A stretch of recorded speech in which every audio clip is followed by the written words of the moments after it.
Hi friends, எல்லாம் நல்லா இருக்கிறீங்களா? இந்த சர்க்கரை நோய் வந்த உடனே நாம் மாம்பழம் சாப்பிட முடியாதே, வாழைப்பழம் சாப்பிட முடியாதே, கொய்யாப்பழம் சாப்பிட முடியாதே, வெள்ளரி பழம் சாப்பிட முடியாதே அப்படின்னு சொல்லி ரொம்ப கவலையாக இருப்பீங்க. இந்த கவலைப்படும் பொழுதே சர்க்கரையோட அளவு 100 பாயிண்ட் அதிகமாயிரும். கண்டிப்பாக நீங்கள் அந்த கவலையிலேருந்து வெளியில் வந்தாலே கண்டிப்பாக தாராளமாக நான் சொல்கிற விதத்தில் செஞ்சு சாப்பிடும் பொழுது இதை 4மே சாப்பிட்லாம். அதே போல் இது சாப்பிடும் பொழுது சர்க்கரையோட அளவு அதிகமாகாது. கண்டிப்பாக பெட் கட்டுறேங்க. நீங்கள் டெஸ்ட் எடுத்து பார்த்துட்டு கூட சாப்பிடுங்க. நான் சொல்லும் விதத்தில் சாப்பிட்டு பாருங்கள். கண்டிப்பாக உங்களுக்கு ரத்தத்தில் சர்க்கரையோட அளவு அதிகமாகாது.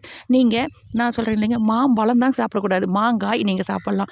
அதே போல் நீங்கள் மாங்காயை நீங்கள் புளிக்குழம்போ அல்லது கூட்டோ நீங்கள் உப்பு மிளகாத்தூள் போட்டோ தாராளமாக எடுத்துக்கும் பொழுது உங்களுக்கு ரத்தத்தில் சர்க்கரை அளவு அதிகமாகாது.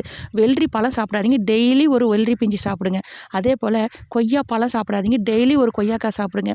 வாழைப்பழம் தாங்க சாப்பிடக்கூடாது, வாழைக்காயே அதை நீங்கள் பொரியலோ கூட்டோ பச்சடியோ செய்து சாப்பிட்லாம். வாழை தண்டு ஜூஸ் போட்டு குடிக்கலாம். அதே போல் கூட்டு பொரியல் இது போல் அது செய்து சாப்பிடும் பொழுது உங்களுக்கு ரத்தத்தில் சர்க்கரை அளவு அதிகமாகாது.